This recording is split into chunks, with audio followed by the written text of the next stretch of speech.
Vamos para o nosso quadro Saúde Agora. Oferecimento Unimed Piracicaba. Nós temos o prazer de receber aqui o Dr. Carlos Krusik, que está ao vivo conosco aqui, vai responder suas perguntas, as suas dúvidas. Ele que é hematologista, cooperado da Unimed Piracicaba. Muito boa noite, doutor. Obrigado pela presença. Boa noite. Eu que agradeço o convite. Estou à disposição aí para as perguntas. Bem-vindo, doutor. Bem-vindo. Vamos falar hoje, o assunto, o tema é Junho Vermelho, doação de sangue. O quanto é importante isso. E a gente já começa falando com o doutor, perguntando, né, doutor Carlos Krusik, se qualquer pessoa pode ser doadora de sangue, né, quais são os critérios, para ele explicar para nós e para você que está em casa também, entender um pouquinho sobre isso. Pois não, doutor?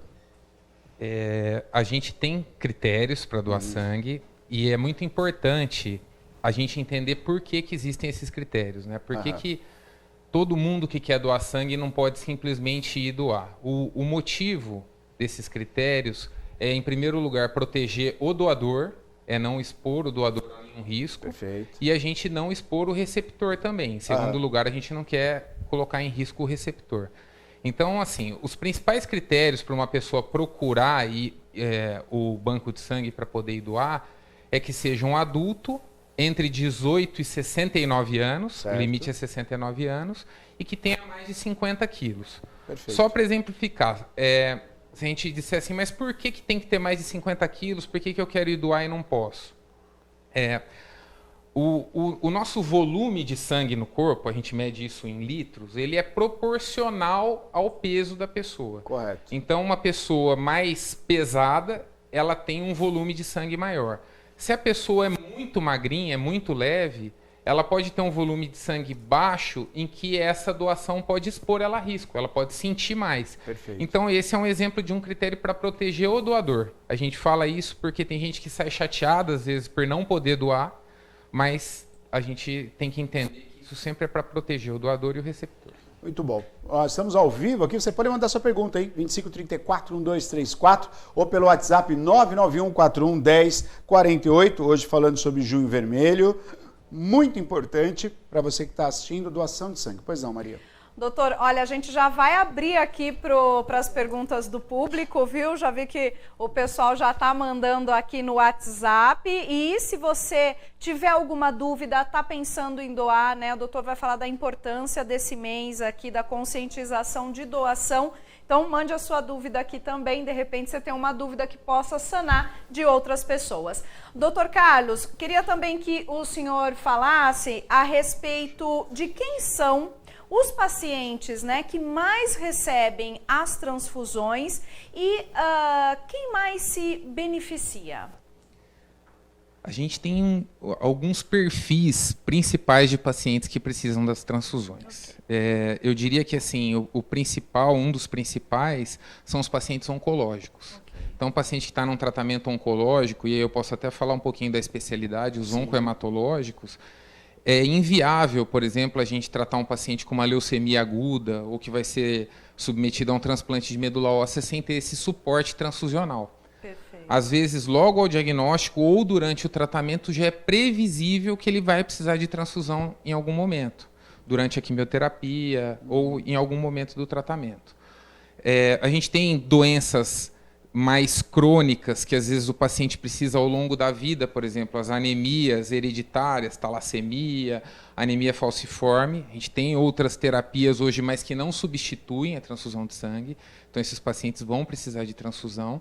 E a gente tem as situações emergenciais. Então, o paciente que chega, um acidentado grave, que teve um sangramento grave, o paciente que teve uma intercorrência durante uma cirurgia ou pós-parto, às vezes acontece o que a gente chama de transfusão maciça, precisar de muitos hemoderivados, os pacientes que têm sangramentos, hemorragias digestivas. Então, todos esses perfis de pacientes vão precisar de transfusão e é por isso que é muito importante essa conscientização, né? O Covid diminuiu muito as doações, né? E esse período de frio, que a gente tem mais viroses, também atrapalha muito as doações, né? Então, esses pacientes, a doação é vital para o tratamento deles. Não tem como a gente tratar algumas doenças sem o suporte transfusional. Perfeito. 991411048, sua participação é muito importante. Hoje com o Dr. Carlos Krusik, ao vivo conosco aqui, tirando as dúvidas e falando da importância que é a doação de sangue. Doutor, para a gente retomar mais um pouquinho, eu sei que quem está em casa, é bom entender, né, tem risco para o doador? Mas uma pessoa que passou por toda a análise que é feita pelos doutores ali, olha, tudo bem, você é um doador em potencial, você pode doar sim, é minha vontade. Essa pessoa corre algum risco para a gente esclarecer para quem está em casa, doutor? Eu acho super importante essa pergunta. Eu diria que o risco de alguma intercorrência grave na doação, ele é quase zero, né? A gente não tem intercorrência grave para o doador de sangue. E também é importante a gente separar aqui o que é real em relação a risco do que são receios, né? Coisas que se falam e que, na verdade, não são concretas. Sem o mínimo fundamento, né? Exatamente. Então, acho assim, o que quais são as intercorrências mais comuns? É um mal-estar leve, é um enjoo, é uma tontura, né? Uma sudorese durante a doação. E lembrando que sempre tem uma equipe para assistir esse paciente no mesmo momento. Perfeito. Né? O que não é real? Tem gente que tem receio de engrossar o sangue ou afinar o sangue, engordar ou emagrecer com doação de sangue, ou até de se contaminar na doação de sangue. Né? O risco de contaminação por alguma doença transmissível para o doador é zero. Todo o material que é usado é um material descartável.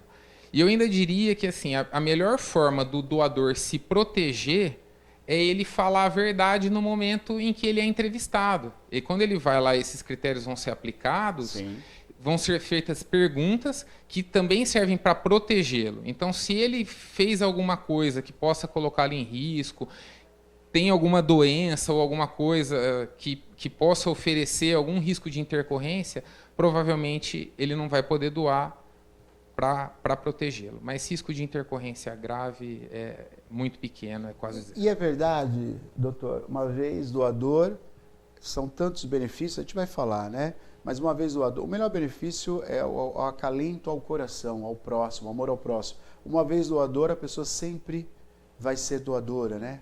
É isso mesmo? Sem dúvida. Tem muitos doadores que a gente chama dos doadores recorrentes, né? Os doadores de repetição. É o mais importante que a gente tem, né, dentro do banco de sangue, porque o risco de transmissão de alguma coisa é ainda mais baixo, né? Isso evoluiu muito. Eu diria que a legislação brasileira hoje, o controle de qualidade é de ponta, comparável ao mundo todo, mas esses doadores que têm essa consciência, que querem ajudar e vão repetidas vezes doar, é os que mais beneficiam. E realmente é uma satisfação muito grande. Eu posso até falar isso como doador de sangue. Como doador, né? Muito bom. Estamos ao vivo aqui. Você pode participar conosco. 2534-1234, 991-411048. Estamos falando sobre doação de sangue. O quanto é importante isso. E você que está assistindo, você pode participar, tirando suas dúvidas. Pois não, Maria? É isso aí. Já está chegando perguntinha aqui para o Dr. Carlos. Se você também, né, tem alguma questão aí em relação à doação de sangue, manda sua dúvida aqui para o doutor, ele está à disposição para sanar essas nossas dúvidas. É uma aula hoje que ele vem nos dar e também trazendo aí a questão da conscientização. Vamos fazer a pergunta do Fernando. Muito obrigada, Fernando, pela audiência e pela participação. Ele dá boa noite, Neto, boa noite. Todos queridos do programa. Gostaria de saber do doutor por que quem tem tatuagem não pode doar sangue. Boa pergunta. Eu não sabia disso, boa doutor. Pergunta, É verdade? Na verdade, quem fez tatuagem tem um prazo que ele tem que cumprir para poder doar sangue. Perfeito. Mas ele não fica inviabilizado de doar sangue para sempre. Perfeito. Né? Tem um prazo. Existe dentro dos bancos de sangue um cuidado com a chamada janela sorológica. Ok. Com a evolução dos exames que a gente tem hoje nas doações, essa janela está cada vez mais curta, né?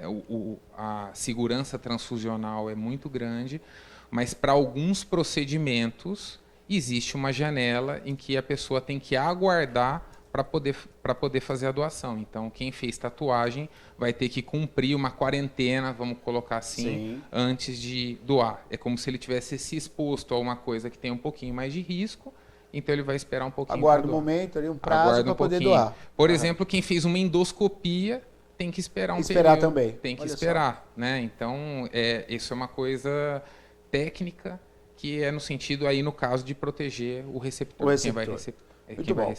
Mais perguntas chegando aí, participação da população. São assuntos pertinentes, né? E a sua participação é fundamental. Pois não, Maria? É isso aí, doutor. A gente ia entrar mesmo nesse assunto, né? De quanto tempo leva para o organismo repor, né, o sangue da pessoa que doou. E a Mariana mandou uma perguntinha nesse sentido mesmo, Neto. Pergunta, por favor, se é verdade que quem doa sangue fica com falta de sangue no corpo depois. Interessante, hein, Mariana? Interessante. Pois não, doutor. É uma pergunta importante, sim. E, na verdade, a pessoa que doa não vai ficar com falta de sangue. O volume de líquido que foi retirado na doação, o organismo ele consegue recompor aquilo em 24 horas. Olha só. Então, em um dia, aquela bolsa de 450 ml vai ser reposta. A produção das células, o organismo vai levar mais um pouquinho de tempo para repor. E é por isso que existe mais um critério que é: homens podem doar sangue com intervalo mínimo de 60 dias, que é o suficiente para repor, e mulheres com intervalo mínimo de 90 dias. Perfeito. E ainda assim, no período de 12 meses, de um ano, os homens podem doar no máximo por 4 vezes e mulher no máximo por 3 vezes.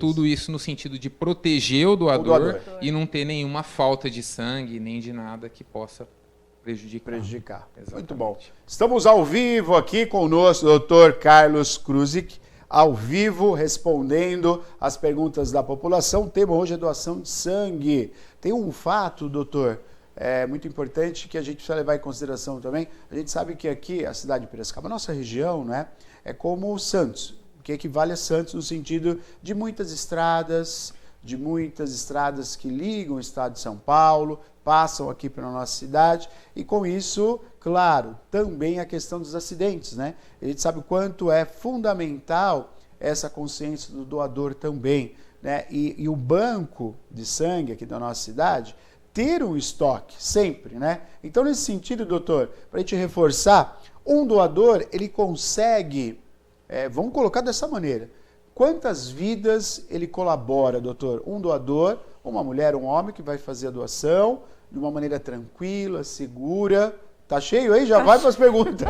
Tá cheio. Cheio de perguntas. Eu também tenho minhas perguntas aqui. Já. O povo já vai ser atendido. Doutor, nesse sentido, quantas pessoas são contempladas nessa doação de sangue do voluntário? Como uma regra geral, a bolsa de sangue que é colhida, ela vai ser dividida em pelo menos 3 hemocomponentes, né? A gente chama de hemocomponentes. Perfeito. Porque a evolução da terapia transfusional, ela faz hoje com que a gente transfunda no paciente que precisa só o que ele precisa. Então, se ele tem uma anemia, eu vou transfundir as hemácias que ele precisa. Olha. Se ele tem a plaqueta baixa, eu vou transfundir a plaqueta, que é o que ele precisa. Se às vezes ele tem falta de algumas proteínas, alguns fatores do sangue, eu vou transfundir o plasma. A gente chama de plasma fresco congelado.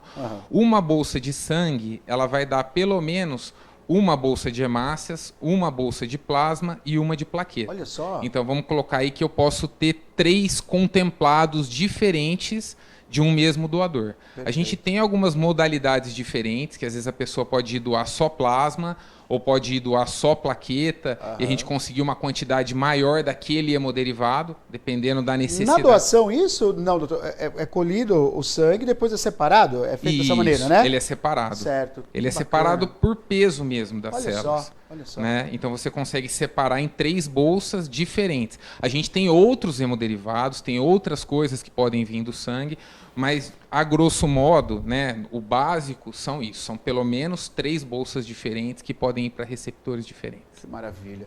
Vamos lá, população. A população aqui tem voz, tem vez. A pergunta dos telespectadores. Pois não, Mar. É isso aí. Olha só, a Wanda querendo saber aqui, doutor, quem toma remédio de pressão arterial elevada pode doar sangue? E ela ainda faz um comentário. Meu esposo é O positivo e sempre doou, mesmo tomando remédio. Há 5 anos ele foi doar e falaram que ele não podia mais doar por estar tomando medicamento para pressão, né? Ele saiu de lá muito chateado, né? Ele quer saber se ele poderia voltar a ser doador. A princípio, sim, ele poderia voltar. Não são todos os antihipertensivos que contraindicam a doação. A medicação que o paciente usa, o doador, no caso, né, usa, ela é avaliada caso a caso na entrevista. Então, é muito importante que ele fale.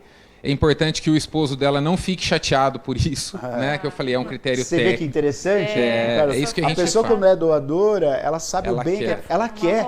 Isso você que não foi doador ainda, a partir do momento que você colaborar, ajudando o próximo, esse ficar chateado, né, que a esposa acabou de nos falar aqui, é isso, porque é uma satisfação muito grande você ajudar o próximo, né? Exatamente. E todo mundo que faz uso de medicação pode se candidatar, pode ir doar, que vai conversar na entrevista e vai ser avaliado caso a caso. Não é todo antihipertensivo que vai contraindicar a pessoa doar sangue. Então ele pode voltar a tentar doar e não ficar chateado. Até entendo que fique, mas que volte de novo. Que volte de novo para conversar. Tá certinho, tá certinho. Pois não, Maria, mais participação da população? Tem bastante, diga lá. Viu? O doutor vai ter que voltar de novo aqui. Não sei se vai dar tempo de sanar a dúvida de todo mundo, mas a gente vai tentando sim, viu? Vai mandando aqui, se não der tempo, depois a gente encaminha para o doutor ou ele vem outra vez, né, doutor? Olha a Margarete. Oi, Margarete. Doutor Carlos, você me ajuda aqui nos termos, tá? Que é a Margarete, porque eu não sei se eu vou falar direitinho. Boa noite, Maria. Eu tenho uma filha com beta-talassemia major. Eu tenho traços talassêmicos. Por que não posso ser doadora? Pois não.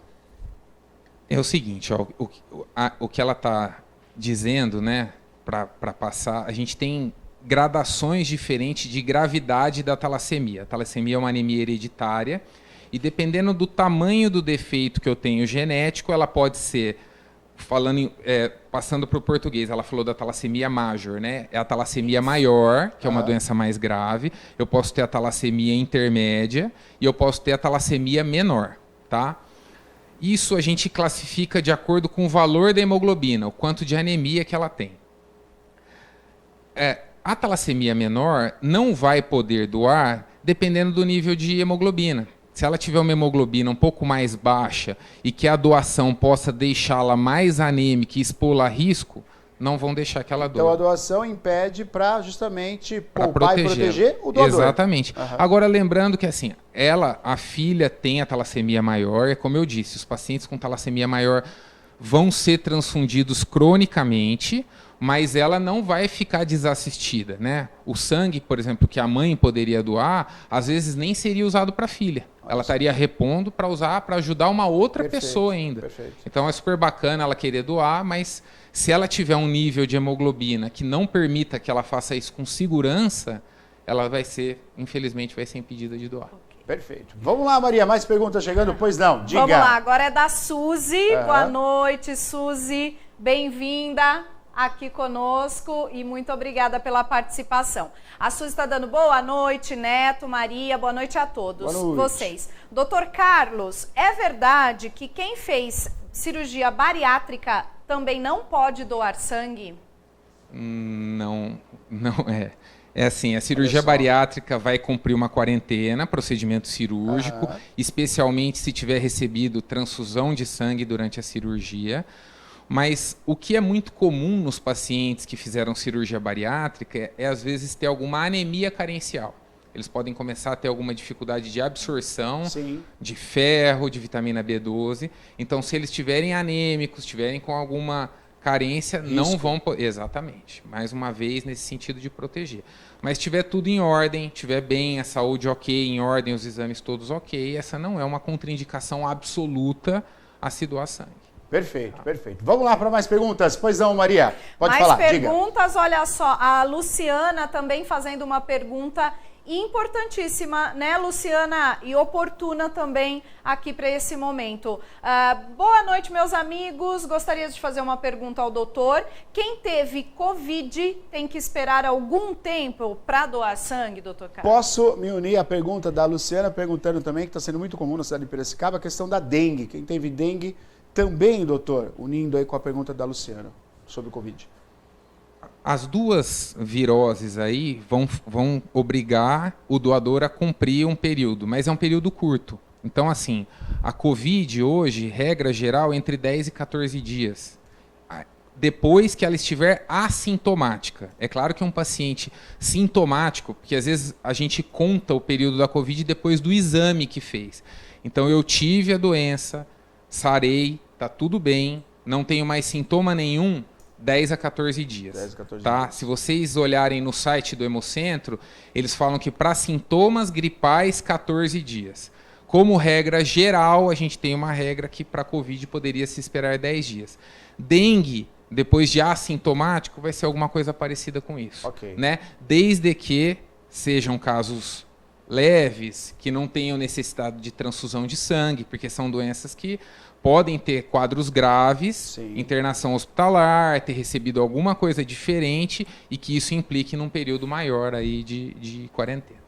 Pois é, vamos lá, vamos lá. Tá vendo, o pessoal quer perguntar. Tem pergunta bastante, chegando. tem pergunta, tem comentário, tem elogio. Aqui o pessoal tá gostando muito das informações, viu, doutor? Importantíssimo. Olha, a Marisa, ela tá dizendo o seguinte, o doutor tá compartilhando com a gente aqui pro senhor comentar também. Eu fui operada da tireoide, fui ao hospital para doar e não pude. Fiquei muito triste, pois eu queria muito retribuir o que fizeram por mim. Olha só que bacana. Então, de repente ela pode ter ido doar num período curto após a cirurgia, né? Então, pode ser que tenha sido isso. É difícil, às vezes, a gente avaliar o motivo pelo qual o entrevistador optou por não deixar, né? Mas, por exemplo, se a gente se basear aí na cirurgia da tireoide, pode ser que por ter sido um procedimento cirúrgico que ela passou, ela ainda não tinha cumprido a quarentena necessária para ter a segurança para doar. Às vezes até para protegê-la ou para proteger algum possível receptor. Aham. Muito bom. É muito importante essas explicações do doutor aqui conosco, né? Doutor que veio justamente para isso, né? Porque às vezes no dia a dia, no próprio monúcleo, né? É rápido, tem que ser rápido, né? Porque é uma quantidade de pessoas, mas os detalhes é muito importante, viu, doutor Carlos? Muito importante você pontuando, porque, foram pelo menos duas colocações que eu achei muito interessante, que as pessoas queriam, mas não pode naquele momento, mas é que o doutor Carlos Cruz que falou. Talvez naquele momento, retorne novamente, né? Passou essa quarentena, passou o tempo, você pode ser doador. Então, quando há uma obstrução, é justamente para proteger você que é doador, nesse ato tão bonito, né? Que possa ter um pouco mais de tempo e aí uma recuperação adequada para você voltar a ser o doador, a doadora. Tem que doar, tem que ir no Hemonúcleo daqui da cidade de Piracicaba. Está em destaque para você. Um abraço, Maria. Tem abraço, tem a participação aqui da Rose, dando um boa noite, né, Rose? Obrigada, boa noite. Pode abrir aqui para o doutor ler também. O programa está ótimo, boas informações. Que bom. O pessoal está gostando bastante, viu, doutor? E deixa eu já passar para a pergunta aqui. Deixa eu só... Pode tirar um pouquinho, viu, Ana? Acho que está chegando muita coisa. Deixa eu só achar rapidamente. Enquanto aqui. você acha, eu vou pedir para o doutor destacar, né, onde eu posso praticar esse ato de amor, de doação, doutor. Aqui em Piracicaba, a doação é feita no Hemonúcleo, né, o Hemonúcleo que fica ali no estacionamento da Santa Casa. E eu acho que o mais importante é que, assim, com a questão do Covid, foi muito facilitado. A pessoa pode ir com horário agendado. Olha só. Ela evita qualquer tipo de aglomeração, otimiza o tempo. Sim. É muito simples. Se você entrar no site do Hemocentro, da Unicamp, vai ter lá já o posto de coleta em Piracicaba, Hemonúcleo de Piracicaba, você clica na data, já tem o horário, vão pedir alguns dados. Tá agendado. Tá agendado. Ótimo. É super tranquilo para agendar e para fazer. Então. Pois é, Maria, Ótimo. diga lá. Olha lá, a perguntinha agora da Ana Laura. muito bom esse doutor. Ele está ajudando muito no que eu queria saber. E ela tem mais uma perguntinha também, claro. Doutor. Você vê que as dúvidas vão surgindo, né? A partir de qual idade a pessoa já pode doar sangue? Boa pergunta. Teoricamente, a pessoa pode doar sangue a partir dos 16 anos. Dos 16 aos 18 anos, enquanto ele é menor de idade, precisa da autorização dos responsáveis. A partir dos 18 anos, com mais de 50 quilos, qualquer adulto pode doar até os 69 anos. Né? 70 anos não pode doar mais. Uma outra informação que tem é que quem nunca doou sangue não pode fazer a primeira doação depois de 60 anos. A pessoa que já doou sangue, que já é doadora, pode ir até os 69. Quem nunca doou, a primeira doação deveria acontecer antes dos 60. Perfeito. Exatamente.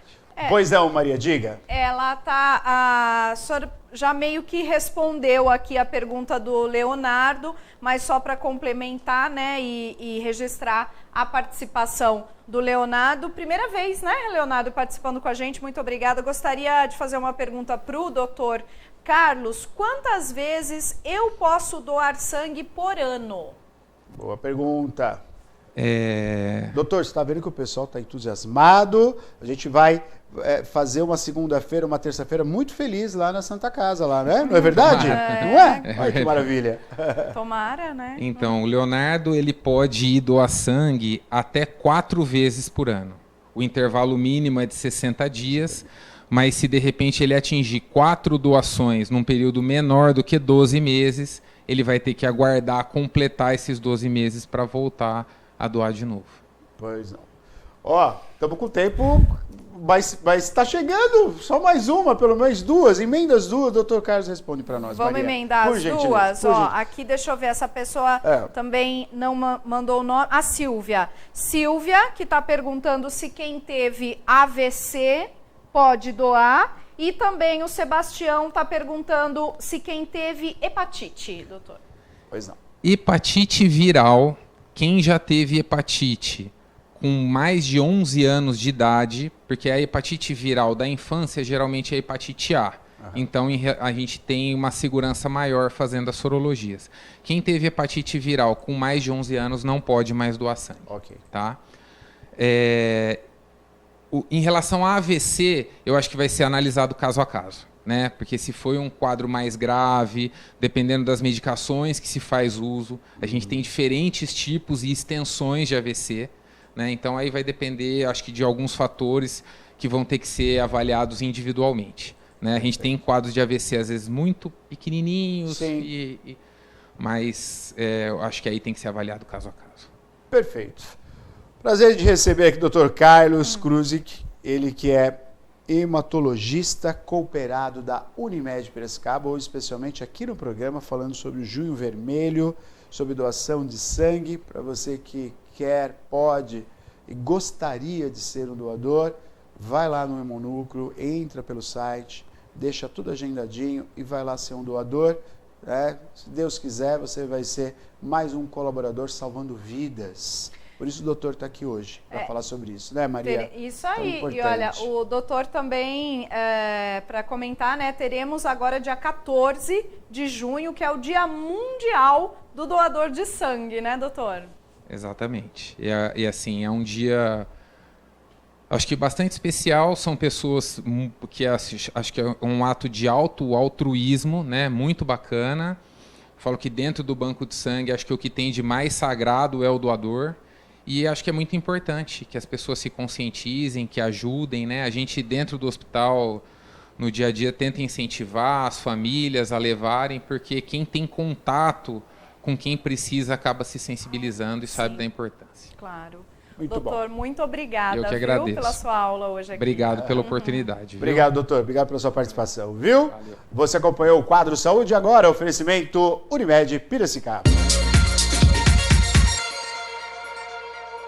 Mais um serviço, aproveitando que a Unimed está conosco, de sexta-feira, eu quero destacar para vocês. Olha só que legal. Gente, a partir do dia 1º de julho, agilidade e inovação com Einstein Conecta. Para clientes Unimed Piracicaba, um serviço de orientação médica online 24 horas, 7 dias por semana, com profissionais do Hospital Israelita Albert Einstein. Olha que bacana. Então você já sabe, é só você abaixar o app Unimed SP Clientes. Olha que bacana. Você baixou, você vai ter o aplicativo aí no seu celular. Baixe o aplicativo Unimed SP Clientes. Tem acesso às soluções digitais do seu plano de saúde. O QR Code vai direto, viu, gente? Muito bom, né? Com especialistas conversando com você. A partir do dia 1º de julho, então, você tem mais essa opção. É o Einstein Conecta, essa linda possibilidade, orientação médica online da Unimed Piracicaba. Um abraço a toda a equipe da Unimed Piracicaba. Unimed abraça você, cuidando de todos nós. Unimed Piracicaba.